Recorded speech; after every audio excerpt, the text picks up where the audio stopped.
Shalom. La tentation n'est pas un péché, mais elle conduit au péché. Martin Luther disait, vous ne pouvez pas empêcher les oiseaux de survoler votre tête, mais vous pouvez les empêcher de faire leur nid dans vos cheveux. Pierre a averti l'apôtre, soyez sobre, veillez, votre adversaire, le diable, rôde comme un lion rugissant, cherchant qui il dévorera. 1 Pierre chapitre 5 verset 8. Il y a deux types de tentations. La tentation avec T majuscule consiste à commencer sa journée sans Dieu, sans s'être abandonné entre ses mains, sans demander son secours dans nos moments de faiblesse. Quand nous cédons à la grande tentation, les autres tentations nous prendront d'assaut. Donc la victoire sur les tentations commence par la victoire sur la grande tentation. Nous sommes tous tentés de commencer notre journée comme si nous étions des dieux. C'était la première tentation d'Adam et Ève. Vous serez comme des dieux. Et chaque fois qu'un être humain se lève le matin et va à ses occupations sans chercher la direction divine, il ou elle se prend pour son propre Dieu. C'est la première tentation. Alors si nous apprenons à dépendre de Dieu, c'est simple.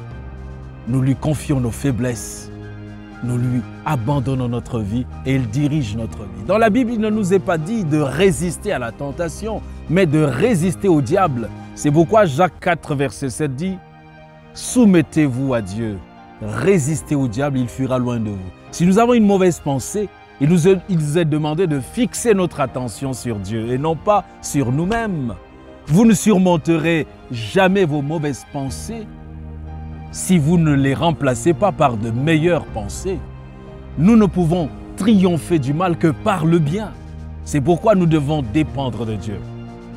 Portons notre attention sur tout ce qui est bon, sur tout ce qui est aimable, sur tout ce qui est digne de louange, ce qui est bon, ce qui est saint, respectable, ce qui est pur, ce qui est agréable aux yeux de Dieu. Si nous voulons vraiment vaincre, Salomon nous conseille dans Proverbe 4, verset 23, « Garde ton cœur plus que toute autre chose, car de lui viennent les sources de la vie. » Une autre version, le français courant, dit « Avant tout, prends garde à ce que tu penses au fond de toi-même, car ta vie en dépend. »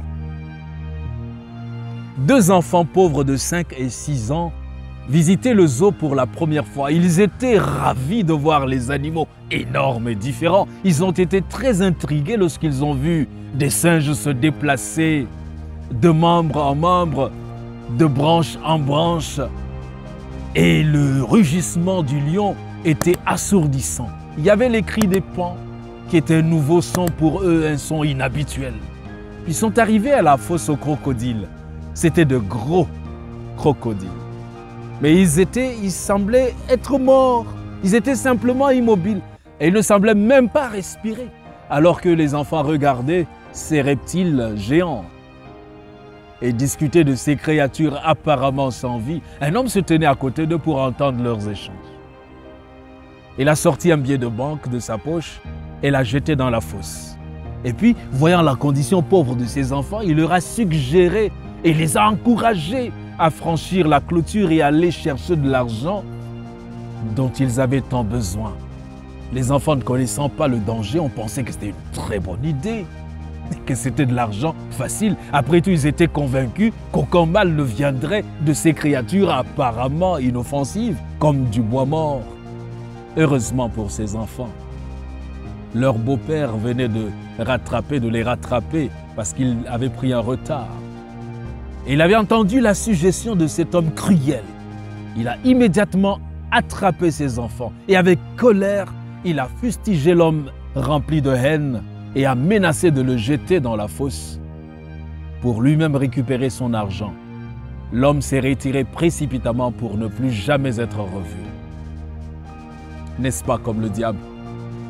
Il a tenté Ève.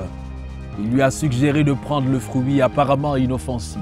Peut-être avez-vous été conduit à un acte de péché extérieurement inoffensif, diriez-vous. Vous vous êtes retrouvé malheureusement sous l'emprise des puissances étrangères, des griffes de la transgression. Beaucoup de gens ont été conduits sur le même chemin, seulement pour se réveiller à la triste réalité de la terrible condition qu'apporte le péché. Pourquoi ne pas fuir la tentation? Heureusement, la Bible nous dit aucune tentation ne vous est survenue qui n'ait été humaine. Et Dieu qui est fidèle ne permettra pas que vous soyez tentés au-delà de vos forces. Mais avec la tentation, il prépara aussi le moyen d'en sortir afin que vous puissiez la supporter. 1 Corinthiens chapitre 10, verset 13. Pour vaincre la tentation, nous devons savoir commencer notre journée au pied de la croix. Nous abandonner entre les mains de Dieu, lui parler de nos faiblesses, lui demander de prendre le contrôle. Alors le Seigneur Jésus qui a été tenté en toutes choses va nous venir en aide. Il va nous secourir lorsque nous serons tentés. On ne surmonte pas la tentation quand elle arrive. On anticipe. En prenant les premières heures de la matinée à la recherche de Dieu, dans la prière, dans la méditation de sa parole, c'est là que nous puisons toutes les forces qui vont nous permettre de résister aux épreuves de la journée. Alors le Seigneur nous donnera la force pour vaincre la tentation. Sans lui, nous ne pouvons rien.